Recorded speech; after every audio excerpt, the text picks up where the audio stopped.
How many of you know exactly to the millimeter where your fork bottoms out and have marked it with a felt pen or a piece of tape? So if you are doing a heavy braking exercise, are you bottomed out? Everybody see that cable tie? If there's no black dot there to show where bottom out is, does it have any relevance? Is it worthless? So unless I know where that is, where bottom is and mark it, what's the point of the cable tie?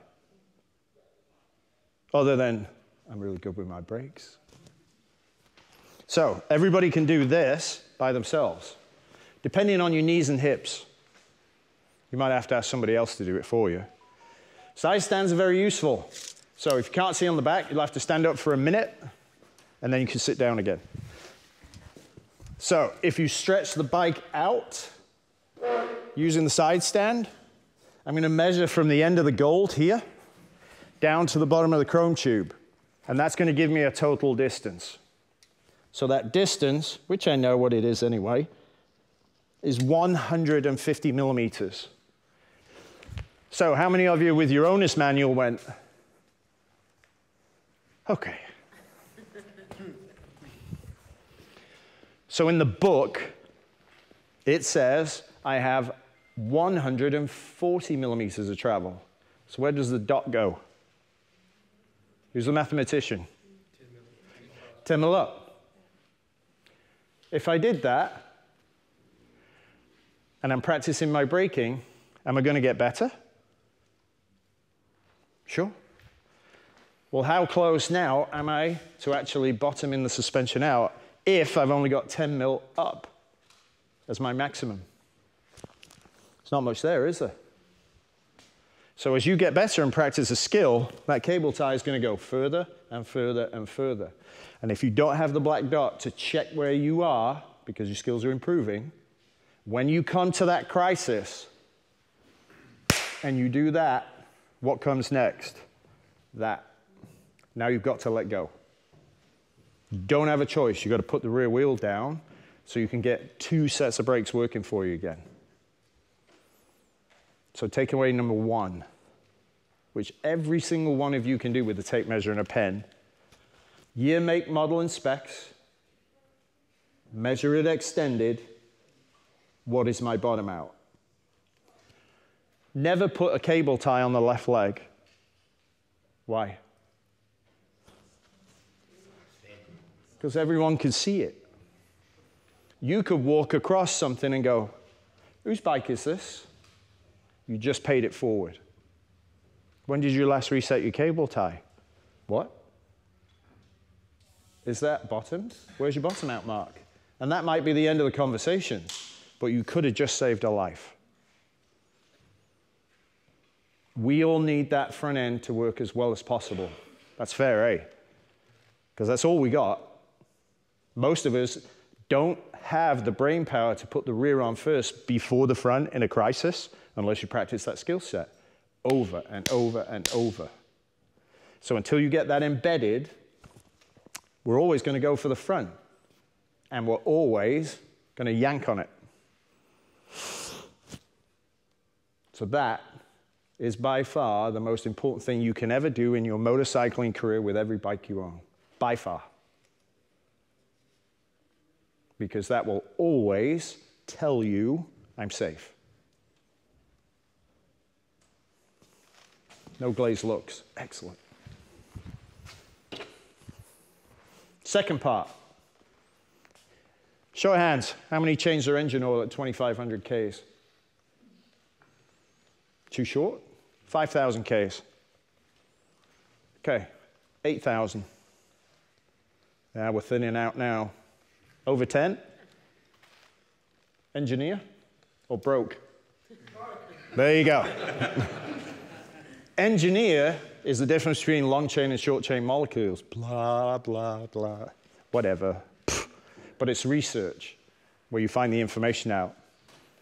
How many of you change your suspension oil every 6,000 kilometers? Oh. Okay. That's a great question. Can you change it? You know that owner's manual?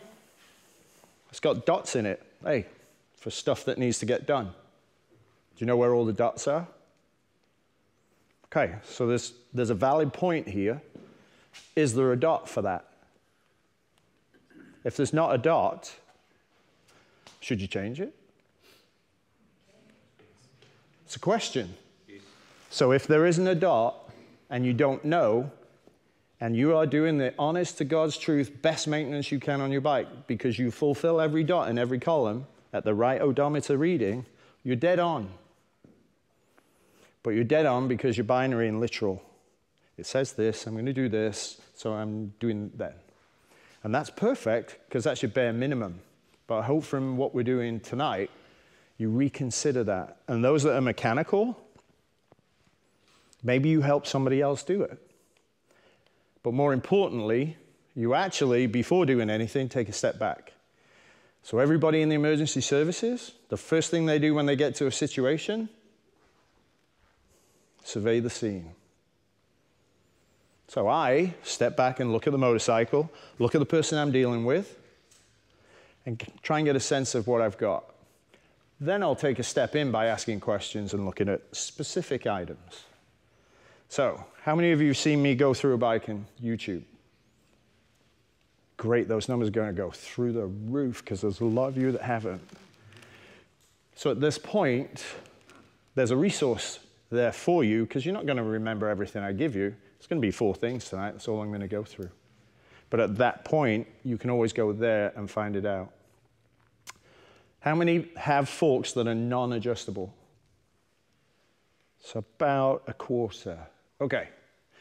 So you may feel this doesn't apply to you and you're wrong. What it applies to is the fact that what the bike does.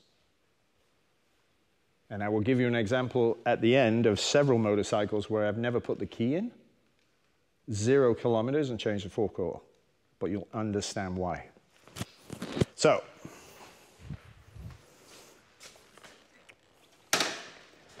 usually this is where people go quiet. So, this is a pass or fail situation. It is not an or oh, or general hand gestures on your face. Don't do that. A fail is a bounce where it goes up and comes back over. That is an absolute fail. Are we clear? Is anybody feeling their vocal cords are quite strained at the moment and they don't want to contribute? Just checking. So, your kitchen tap at home, where's maximum flow? And don't BS me. Where is it? BS. How many of you have done a flow study to know exactly where that position is that maximum flow is reached? Okay. On a motorcycle, we need to know, and it's something called range. So, when I bounce it, I'm going to bounce it 3 separate times.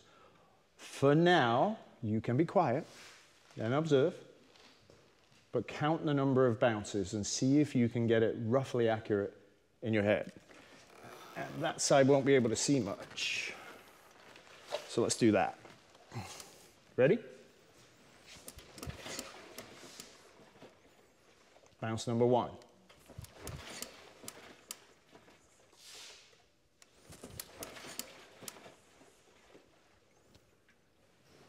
All right. How many say 5? Thank you, Jim. How many are on the fence about 5? 4 to me. So most people 4 to 5? Yeah. Anybody say 3? Okay. So then one last time. I probably wasn't counting the initial.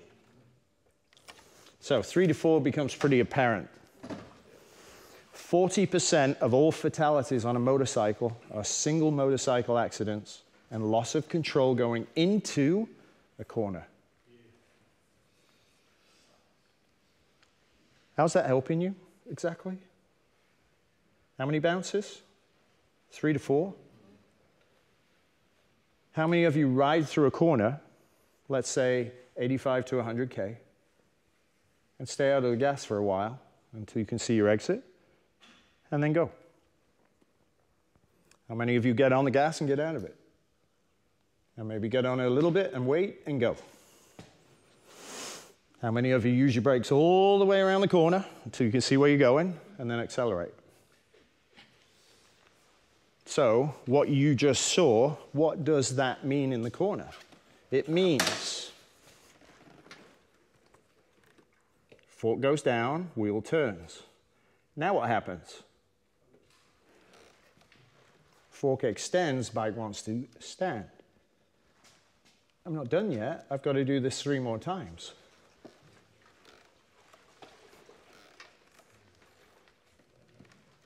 And then it'll settle out. Could everybody in this room do that push test? Most of you. Because all I'm doing is holding the brake. Can't tell you how many videos I've seen of people pushing the bike without the brake and chasing it. And I get the bill. So at that point, what is that doing to you in the corner? So when you look at motorcyclists that have been in it for a long while, this shoulder's really long. This shoulder's quite short.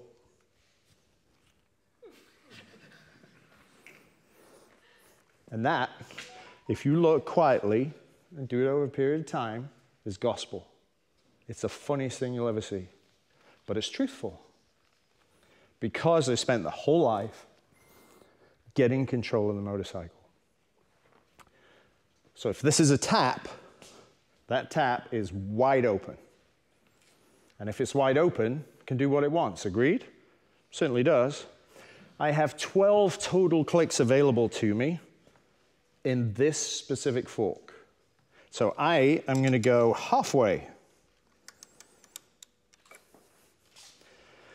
Range means, where does it start working?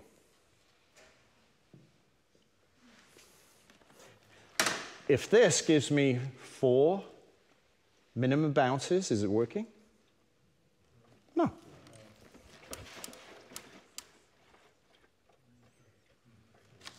So that adjustment was pointless. Just like that or this with the tap. We choose the velocity of the water to fill the glass. Your kids, like we did, full on, face under, run out, not turn it off. But we need to know if we have adjustment, what do we do next? So if that doesn't work, which way do I go with the tap? Come on. I need more. So more will always be clockwise. So we're all good on that, because sometimes people get confused with direction. So there's 3. $5, anybody? No? Oh. What are we at? 9 out of 12. 9 out of 12. Now, this is where we say pass or fail. What was that? A bit more enthusiasm? Thank you. I have 3 clicks left. The odds aren't looking good for me, is it? So, let's go 2 of the 3. Now, what that means in real terms, everybody knows the shape of an ice cream cone. Super sharp at the bottom. That super sharp is going in a big hole. As you mow that ice cream cone into the hole, that gets smaller and smaller and smaller and smaller, until the oil's screaming, trying to get through. Does that make sense? Because that's the simplest analogy I can give you. Feel free to yell fail when it is appropriate. And that is appropriate when? After the first bounce. Agreed? Oh, come on. That went to the second bloody bounce. That's it. That's all I got. Now again, is there any change?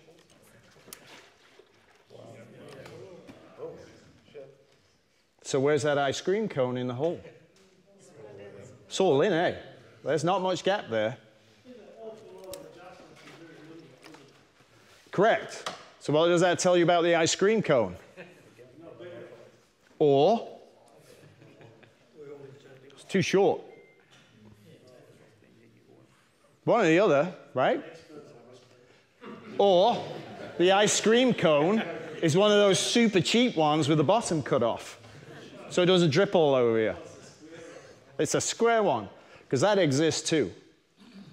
So the part there is when you're going into that corner and that breathing starts to slow down and the heart rate slows down and breathing out is too hard because you keep sucking air in.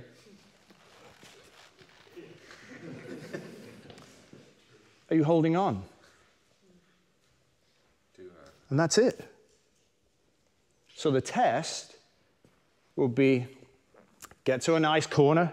85 is for me, 100 all day long. Rain or snow, doesn't matter on these roads because the chip seal is so aggressive. There's lots and lots of grip, especially in the South Island. I'll open my hand up. Now, if the bar pushes my hand back and then lets it go forward, what's it doing? It's bouncing. Everybody here capable of that? But you have to ride for 20 minutes to get the oil hot before you test it. That makes sense? Yeah? So that means it's pointless doing the adjustments with the cold oil? For demonstration purposes, 100% correct. You going to go ride this for me for half an hour?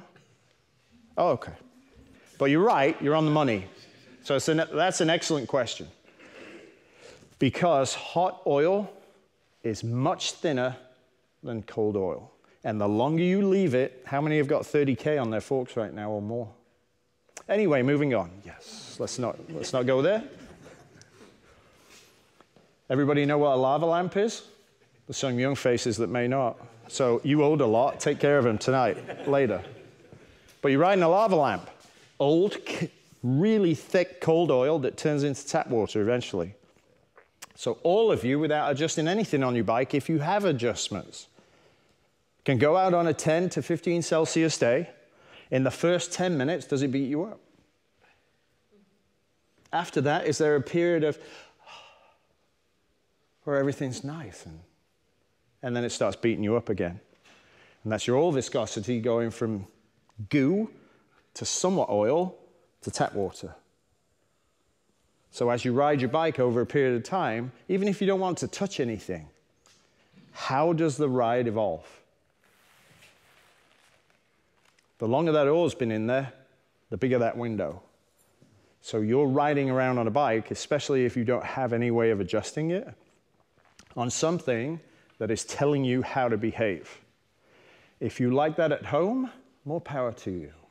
Enjoy. This? I paid for this. This needs to do what I need it to do, and I only have 2 wheels, and I am completely vulnerable on this. So if I can't get this under control, why am I riding the damn bike? How much is a bottle of fork oil? $30. How many are mechanical? Take wheels out. You're on your way. The video for this takes you step by step. Use the pause button. The first time you do it, it's going to take you 45 minutes. The third time you do it, it's going to take you 15. It's quick, simple, and easy, and it's called dump and run. Upside down forks, telescopic forks, both are there. Both free, have at it. Now we go this end of the bike. Do you want to ride a seesaw? You all are. Well, maybe not all. Maybe there's a couple that are not. So, down the bottom of a shock on mine, in this instance, is a rebound adjuster. So let's open the tap up. Put it one back. Now, the easiest thing to look at is here. So let me spin it a little more so you can see it. If that double bounces like the front, what are the cables going to do? Boing.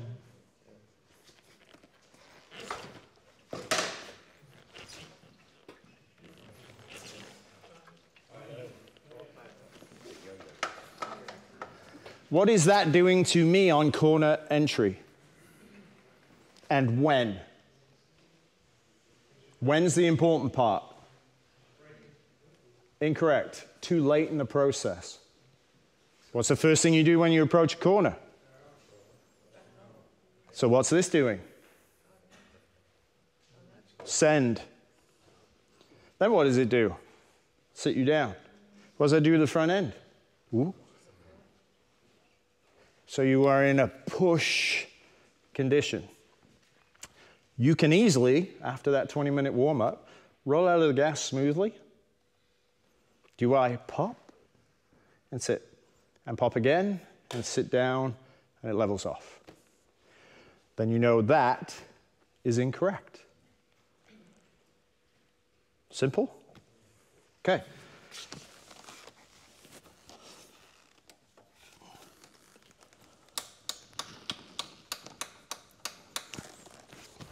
Pass or fail?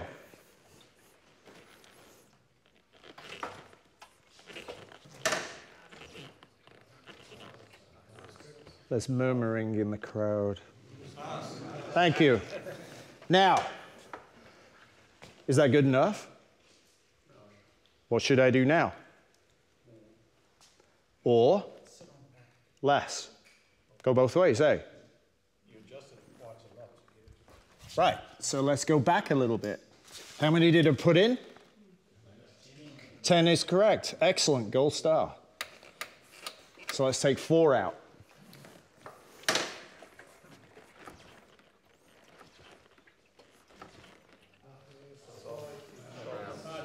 Okay. No ribbing. Who said pass? Okay, watch carefully. You'll see the second bounce. Well, then move your ass. Get down here. Oh, wait, is that too hard? I'm sorry. So can you see it just pop? So, one of the things I'm going to ask you to do tonight is use your eyes critically. And that is that and this. Does it bounce? Does it not bounce? Am I using all my travel? Is my bottom out marked? Inside of this shock is a silver shaft. That's inside the spring. Every bike has that. Some of your bikes have a plastic cover on it to protect it from rocks and debris and all the other stuff that gets in there. So you can't see it.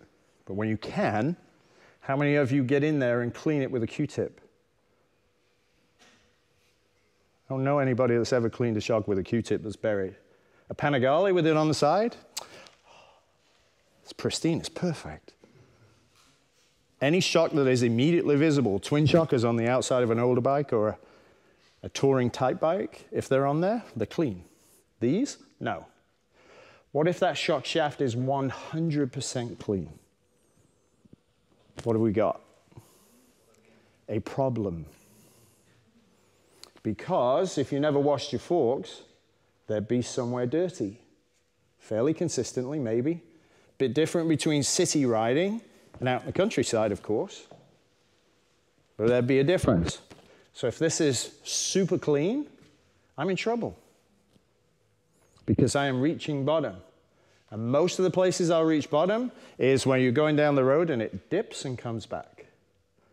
And the faster you go, the more close to bottom you're going to get in that compression, or what we call a G out. And the shock releases. The hardest thing you'll try and achieve, and you'll give it a go, is get off your bike with your mates and not talk. And tell them to bugger off and get your coffee. I have to observe my bike. I have to check if I am safe. Because it's really hard to do. I can't even get racers to do it after a race, which was 6 laps. They can't. You're just not wired that way. So it takes a bit of self-discipline. The easy way to do it is go out on a test ride day. Now your head is in a completely different space. I'm going to see what my bike does. As soon as you put it in first, you're thinking, feeling, what's the bike doing? How's that first 20 minutes? How does the bike change? All right, I'm going to do my hard braking. Where am I? And you approach it in a very, not necessarily logical, but if you're wired that way, that's great, but methodical. Now I'm going to check my rear shock. Oh, I washed it with a power washer. Tiny bit of grease on a paintbrush. Put it in the middle third of the shock shaft. What's it going to leave? A ring. You know exactly where you're at. You can reach in there and wipe it off if you want. But at that point, am I safe? If you do that on a very regular basis, every couple of months, you are always safe. But when you run out of adjustment here, the back of the hand's coming. Because you've been counting clicks and you know you're at the end. So if you're 3 to 4 clicks out, what should you be doing? How far are you booked out? I need a fork oil change. Then you can budget, not go, oh shit, I've got a leaky fork, I'll fix it. Well, what about the other one? You fix one fork? Really? I know it happens. I've seen red oil in one leg and blue oil in the other. So at that point, if something blows, depending on the mileage, if it's less than 4K, keep the oil, put it back in. Top it off, get it back to where it belongs. If it's over 8, change it. Now remember I talked about a brand new bike that I wouldn't put a key in? So a while back, I think it was 2020, did a class in Masterton for some dealers.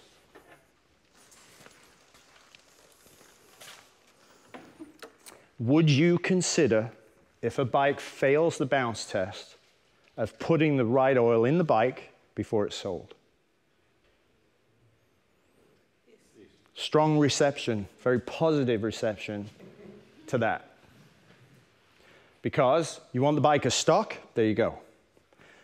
You want the suspension set up properly, here's this. You want all the ergonomics done and fixed, here's that. No brainer. So, brand new, 0Ks, pass or fail.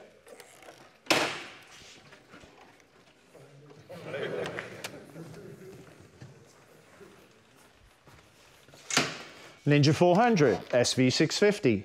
List goes on and on and on. When you're looking at a new bike, I think you might do it differently now. I won the bike shop, buddy. Sort that out. Mess it up. Good question. Anybody seen Life of Brian? I am Jehovah. If I change this, I am devaluing the product in their eyes. Does that make sense? Because this is supposed to work for everyone on the planet, everywhere. From a 50-kilo rider to a 160-kilo rider. It's supposed to work. So changing the settings at the dealership is actually not permissible. Does that have an effect on us being right? We're going to cover that. That's when we get complicated. Yeah. Yeah. We're going to cover that next because they've got quite a few tape measures to give away tonight, don't we? Can we get those ready? Because I'm going to get into that in a minute. The shiny side up ones. Brand new bike. This has adjustment. Okay, let's do the same test.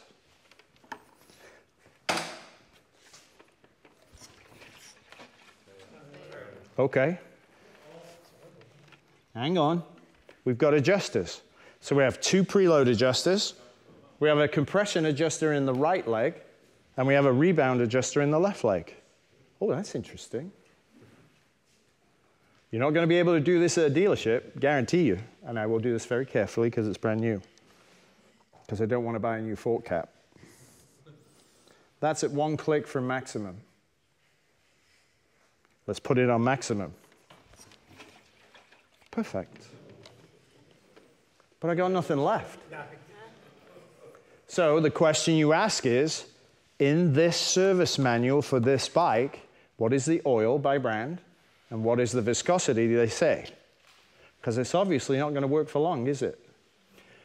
Can I have that changed to the next level up? Or 2 levels up?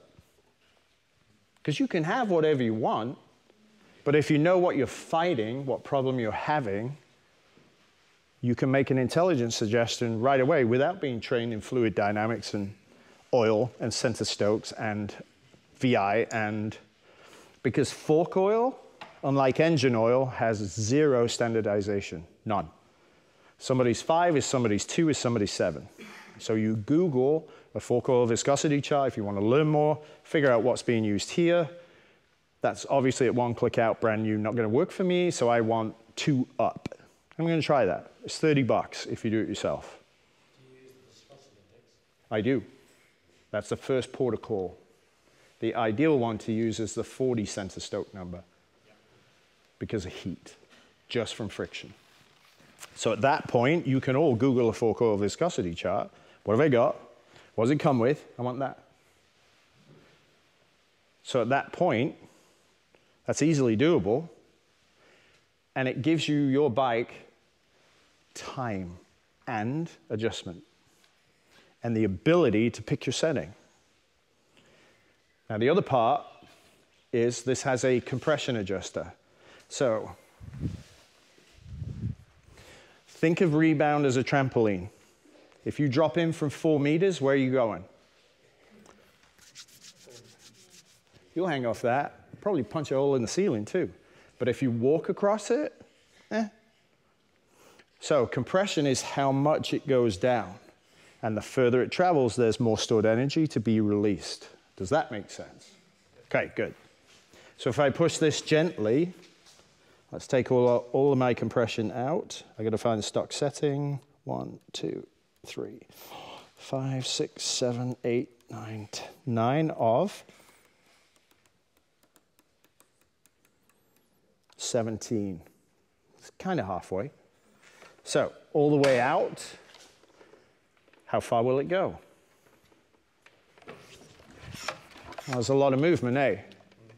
So at that point, if that ice cream cone is not short and skinny, but is actually longer and fairly robust, let's go in 9. It should not bounce as much because it's not given the energy initially. So it's working. So the question is now, if we close that tap and jam the top of the ice cream cone all the way in, now what? Doesn't want to move much. So we know the damping in this leg is actually pretty good. So I'm going to change the oil in this leg because I don't need to worry about that. And that is because these are single function forks. This does energy release. This does bump compliance. This one's good. I only need to fix this one. Easy enough? Just by doing a screwdriver. Now let's put it back to stock. And while we're here, let's take a look at the back.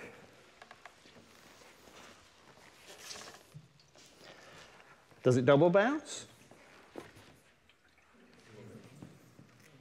Now, if you've got a good eye, it's actually 2 speeds. See it? So on the way up, it does what? It goes pop. Do we have a screw? Yes, we do. Yeah, baby. Okay, let's turn the tap in. What we got to lose? Got everything to gain. That's pretty consistent. Is that fair? Now, how's the whole bike?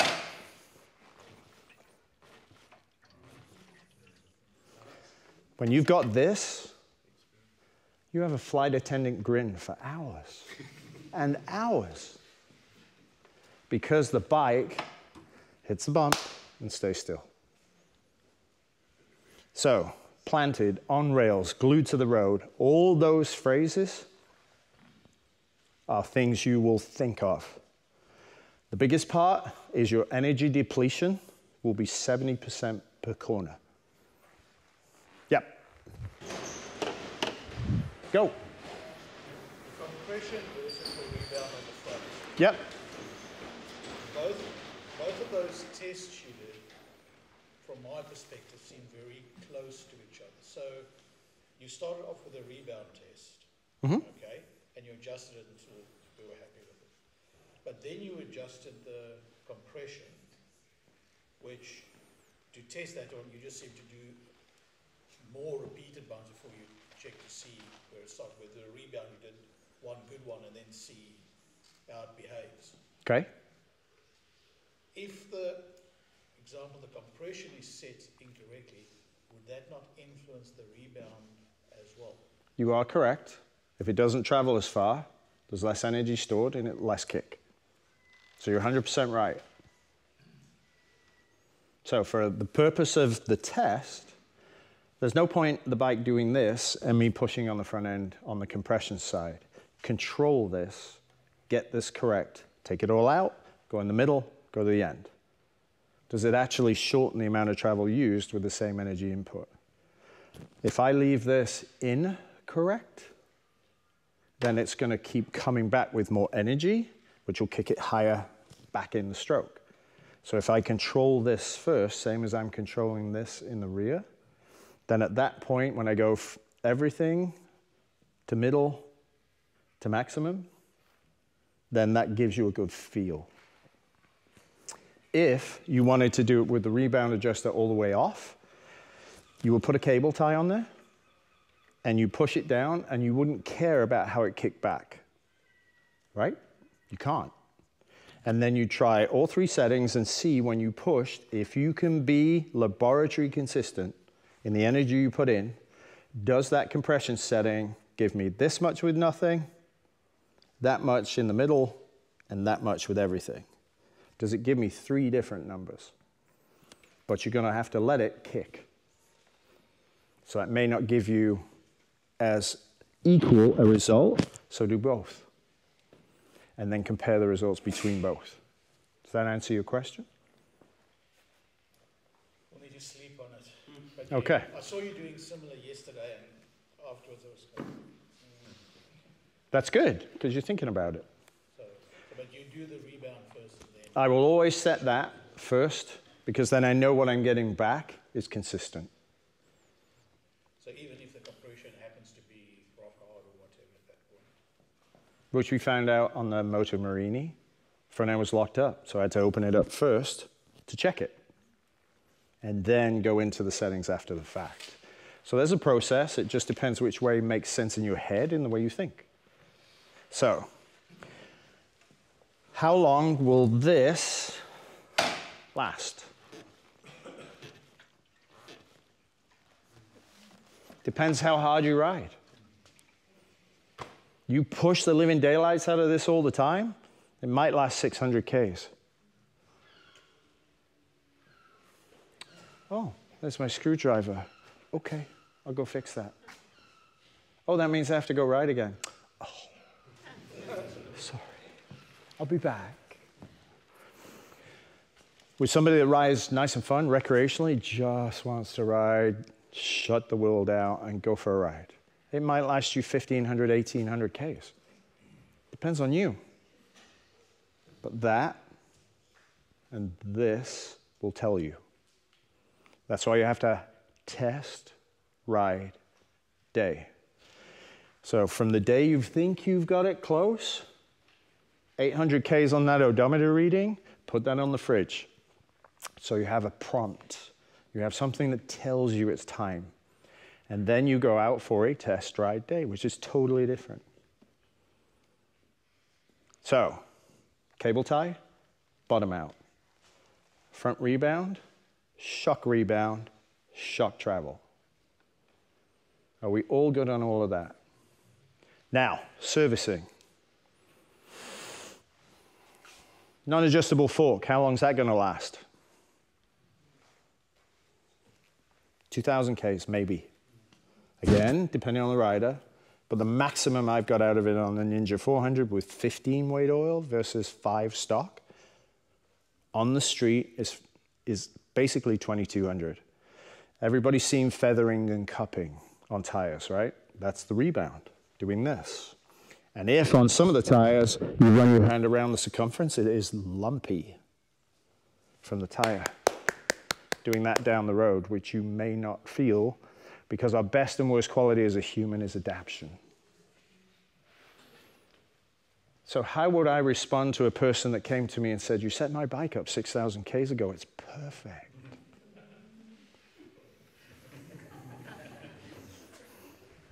Because it can't be perfect, can it? It just can't. What's happened is perfect adaptation. So that's why the test ride day interval is so critical.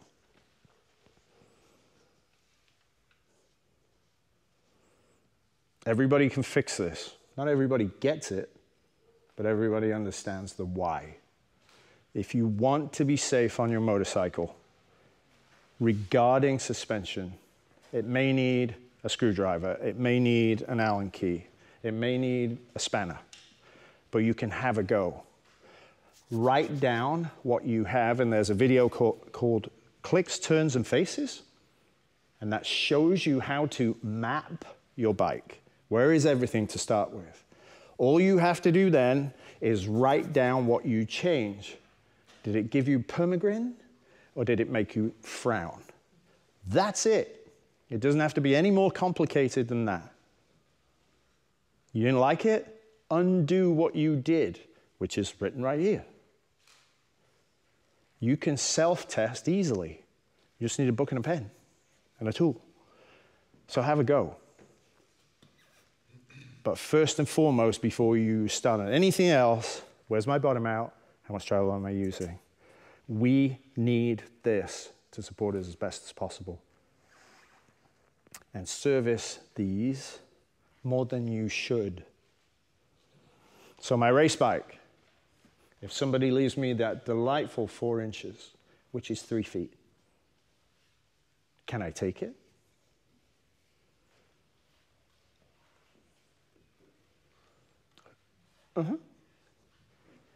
How else is my bike set up? I'm not a very good rider. Otherwise, I'd be at nationals. I'd have helicopters and condos and stuff. But I know I can take that gap and protect the person I'm racing because I can trust this. My fork oil is changed every 15 hours. Period. If I'm tuning for a professional, it is every day. Because that oil keeps degrading. How hard do they ride? That's their job. Do your damn job or you're fired. And I can look at the data and see, are they at 55 degrees of lean and 100% throttle? Punt. Get out. I don't have time for you. So at that point, I have to give them as much consistency as possible. So I change the oil. I change the brake fluid every practice. What does it cost? It's negligible. Brake fluid is good for 90 days and it absorbs water. How much is brake fluid? Not a lot. A lot cheaper than when your brake lever comes to the bar, because that's the amount of water in the lever, in the system.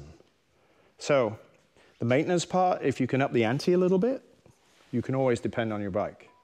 The more you up that ante, the more consistent it's going to be, the more confident you will be when riding it. And you will consistently expend less energy. All good on that?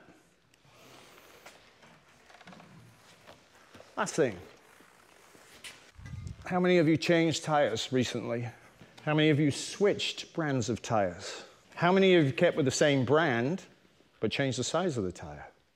Sometimes we have to. We get a flat, there's nothing available, we've got to spoon something on, eh? Are they level?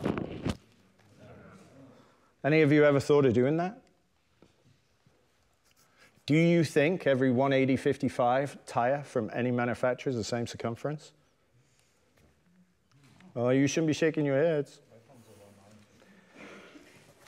Right, so they're different sizes.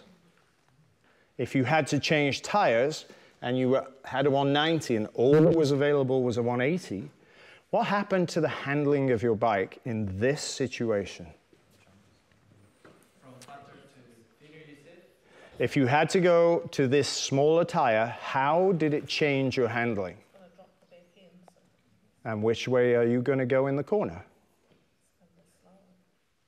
So you're going to go slower because it doesn't feel right.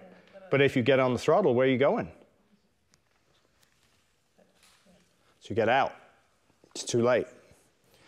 Conversely, if this was the latest, greatest version of this tire and you spooned it on, but it's that much bigger, what happened to your braking? A lot less, because you're instantly pitched forward, so you'll probably be able to use only half your brakes. So when we change tires, there's no bad tire, there's just bad information. So first thing, circumference. If you can, and if it is possible, can you line your tire up with the tire you're looking at? Is it bigger? Or is it not? Same goes for the front tire. What am I doing to my bike? The next piece that's really important. How many of you seen the tire? How many seen the tire videos I do? Good.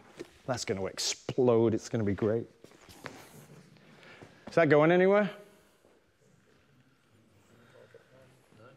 No. Just isn't, is it? So how many of you are ADHD? This is your tire.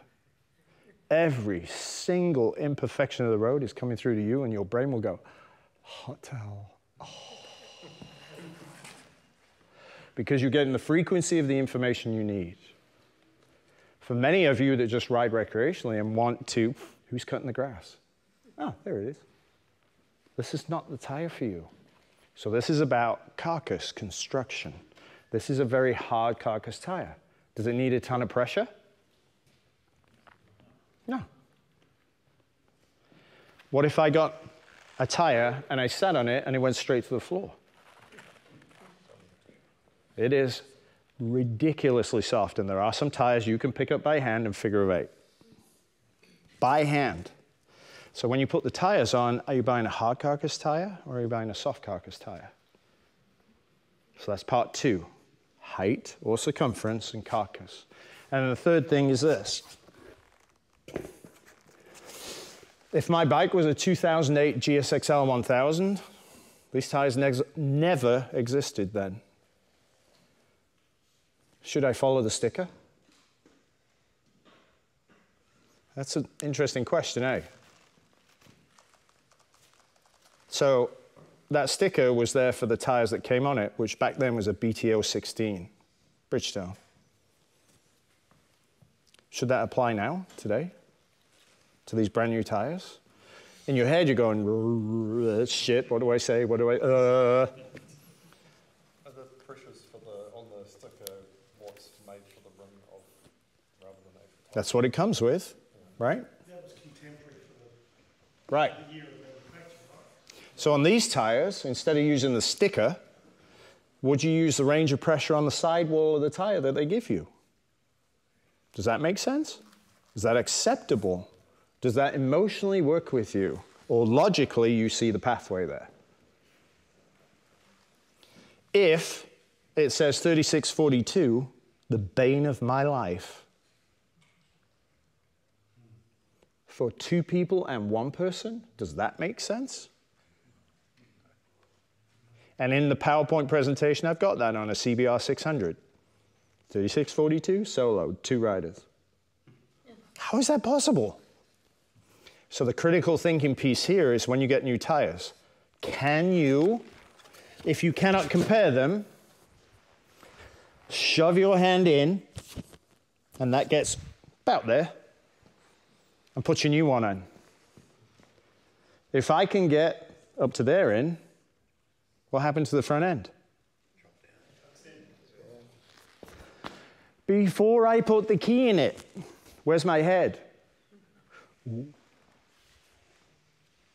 What happens with the rear if I can only fit my fingernail in where before I could fit half my hand? You're on a bloody unicycle or a bar at 4 a.m. when you should have gone home a long time ago. How are you going to manage that motorcycle? How much stress is in the front end? Where's the balance point of the bike? So if you take that step back and take a look at the situation that you are now faced with, because for some people, brand new rubber is a form of Viagra. Before you take the blue pill and go down the rabbit hole, can you take that step back? Did my bike go this way? Well, then I can't brake. It's going to turn and then not turn at all until I get on the gas to bring the chassis back. Is it here? I can't get on the gas at all until I finish the corner. Okay, go. Did it go down? Actually closer to the ground. So now getting it side to side, it's not quite a hernia, but you've got to work on it to flick it side to side. Or is it up in the air, and at 85 to 110, it does this? All because the tires were changed. So the usual rule of thumb is, when you get a bike dialed into a set of tires, get a second job, a heat control room, buy 3 or 4 sets, maybe 5, and put them in there. Ride sensibly and smart until the last set of tires, and then see if they're still in production. And if they're in production, great. And if they're not, call your mates, get a bunch of alcohol, have a wake, because you're going to have to start all over again to get the bike where you want it. Are the forks welded in place? So if the bike's here, I can push the forks down and raise the front. If the bike's here, I can push the forks through and lower the front. You've got options, but you have to take that step back and think about your options. What can I do to make it right? And if I can't, we've got people that know. So how do you change the rear? So, Changing height of tyres. So on the rear, you've got a couple of options. One is the strength of the spring.